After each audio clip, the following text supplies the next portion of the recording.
Good morning बच्चों। मैं DAV school Chintakunta से आपका हिंदी शिक्षक। आज हम चैप्टर 7 पढ़ेंगे। चैप्टर का नाम है सुंदरलाल।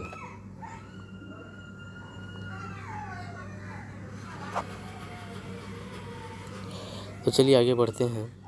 सुंदरलाल छठी कक्षा में पढ़ता था। उसे पेड़ लगाने का बहुत शौक था।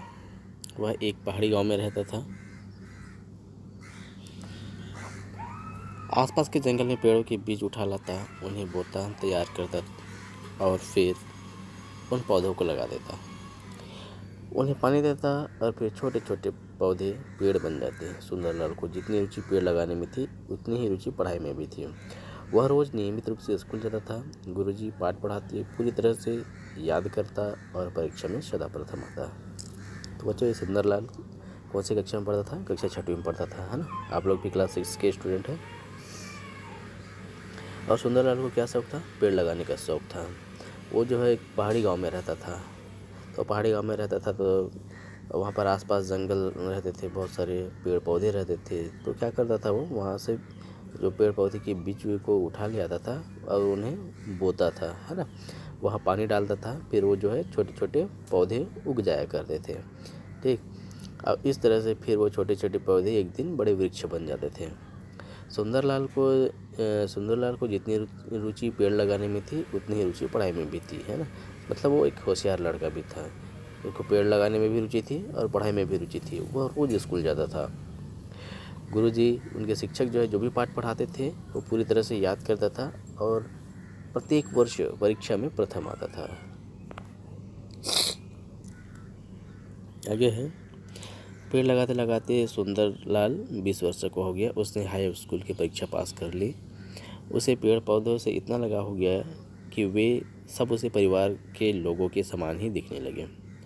उसने अपनी एक मित्र मंडली तैयार की और उनमें पेड़ पौधे के प्रति स्नेह भावना जागृत की। उसका कहना था कि ये पेड़ पौधे हमारे माता पिता के समान हैं। ये हमें छाया देते हैं, फल देते हैं, और जिस प्रकार माँ अपने बच्चों के लिए सभी प्रकार के दुख सहन करती है,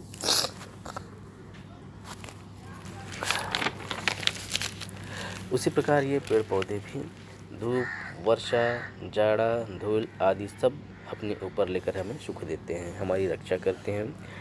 जब भी कोई व्यक्ति हरा वृक्ष काटने लगता तो उसे बड़ा कष्ट होता था। उसे ऐसा लगता है जैसे वह पेड़ नहीं, उसके शरीर का अंग काट रहा है। वह उसे विनम्र भाव से समझाता और पेड़ काटने से रोकता। न मानने पर वह उससे लड़ने मरने के लिए तैयार हो जाता था।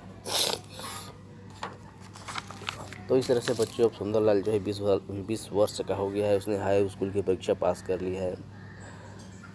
समय के साथ साथ अब उसको पेड़ पौधे से इतना लगाव हो गया है कि वो पेड़ पौधों को, वृक्षों को अपना क्या समझता है? एक परिवार समझता है। उसने एक अपनी मित्र मंडली भी बना रखी है। वो मित्र मंडली क्या करती है? लोगों की भावनाओं को जागृत करते हैं, सचेत करते हैं, पेड़ पौधों के बारे में बता के उनको जानकारी देते हैं कि पेड़ काटने से क्या नुकसान होंगे, क्या फ़ायदे होंगे। ये सारी चीज़ें वो लोग बताते हैं। सुंदरलाल का कहना था कि पेड़ पौधे हमारे माता पिता के समान हैं। ये हमें छाया देते हैं, फल देते हैं, और जिस प्रकार माँ अपने बच्चों के लिए सही प्रकार का दुख सहन करती है, वैसे ही ये पेड़ पौधे भी हमारे लिए दुख सहन करते हैं। जैसे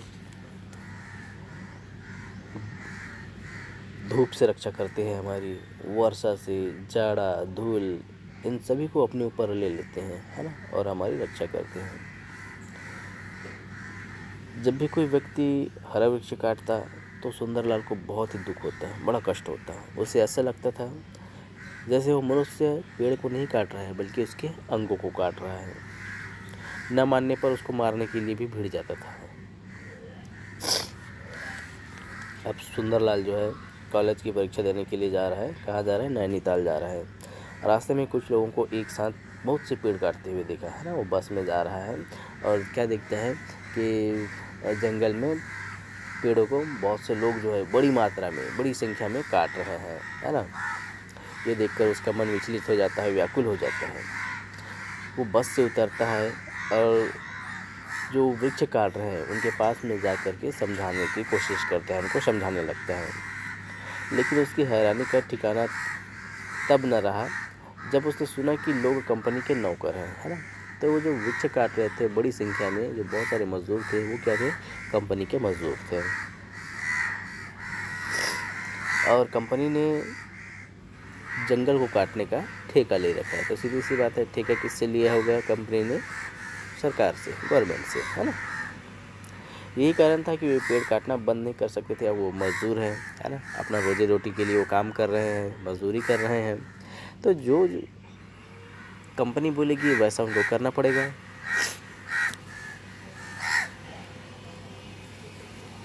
है ना, वो लोग भी मजबूर हैं क्योंकि उनको भी रोजी रोटी चलानी है।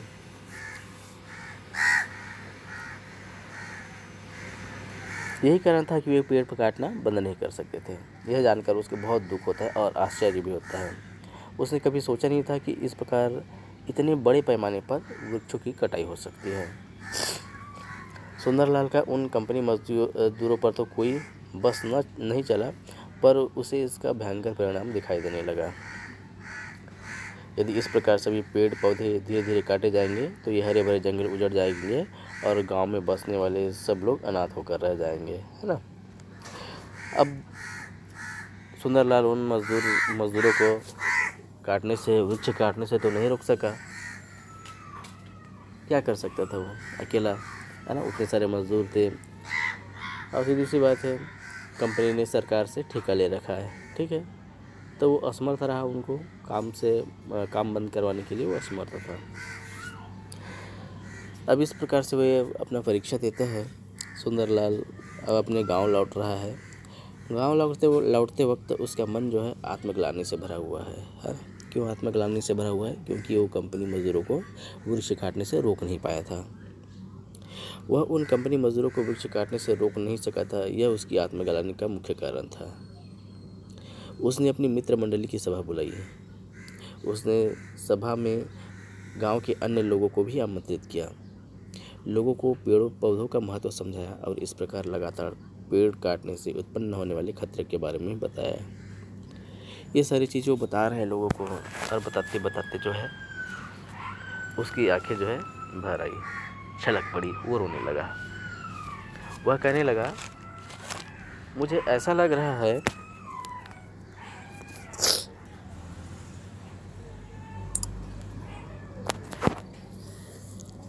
ये कुल्हाड़ियाँ मेरे माता पिता के शरीर पर चल रही है ना। क्या बोलता है, ये कुल्हाड़ियाँ जो है मेरे माता पिता के शरीर पर चल रही है। सुंदरलाल अब भी उत्तीर्ण कर चुका था। अब वह भावुकता के अतिरिक्त पेड़ पौधों वनों वृक्षों के बारे में वृक्षों के वैज्ञानिक महत्व को भी भली प्रकार से समझने लगा था। तो ये जो पर्यावरण है उसका क्या है, वैज्ञानिक महत्व। हमारे आसपास जो पेड़ पौधे हैं उनके बहुत ही वैज्ञानिक महत्व है, ठीक। वह समझ गया था कि यदि पेड़ पौधे नष्ट हो गए तो पर्यावरण का संतुलन बिगड़ जाएगा।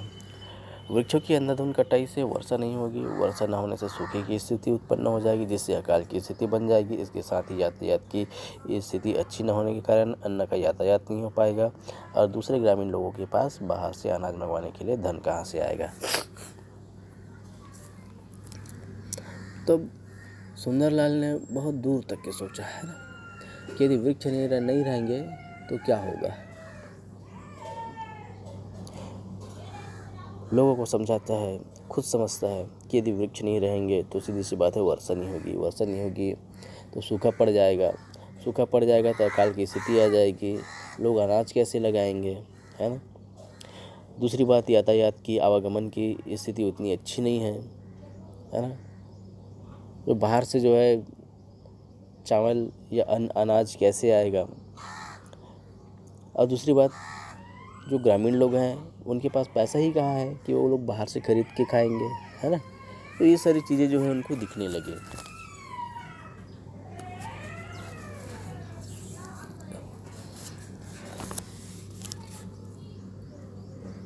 परिणाम यह हुआ कि लोग भूखे मरने लगेंगे। सुंदरलाल की वाणी में प्रभाव, उसके अंदर योग्यता थी। उसने ये पक्ष लोगों के सामने रखा। उसकी बातों को सुनकर लोगों को लगा कि यह ठीक कह रहा है,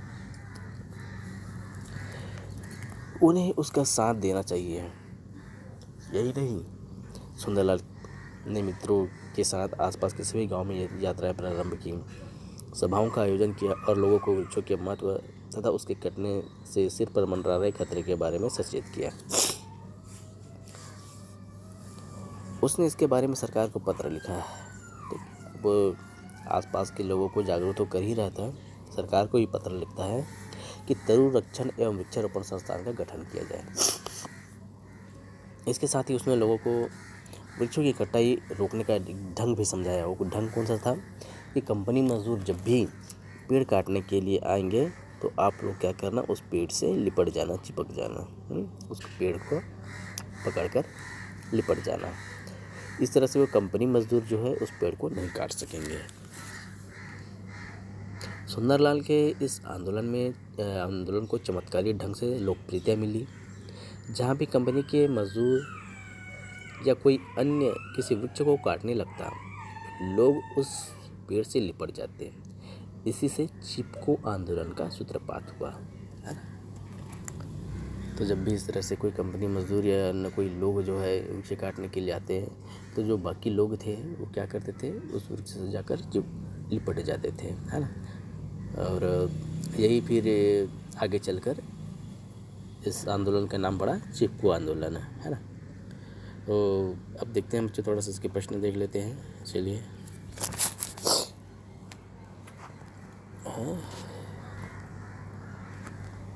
चलिए 3 प्रश्न दिए गए हैं बच्चों। सुंदरलाल की आत्मग्लानि का कारण क्या था, है ना। तो आत्मग्लानि का कारण क्या था उसके, कि वो जो है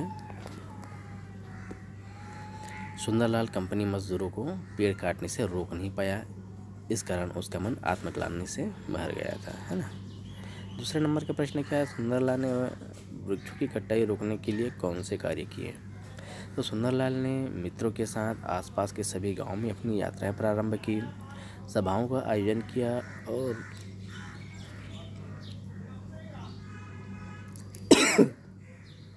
लोगों को वृक्षों के महत्व तथा उनके कटने से सिर पर मंडरा रहे खतरे के बारे में सचेत किया। उसने इसके बारे में सरकार को पत्र लिखे, तो रक्षण एवं वृक्षारोपण संस्थान का गठन किया। प्रश्न नंबर 3 है,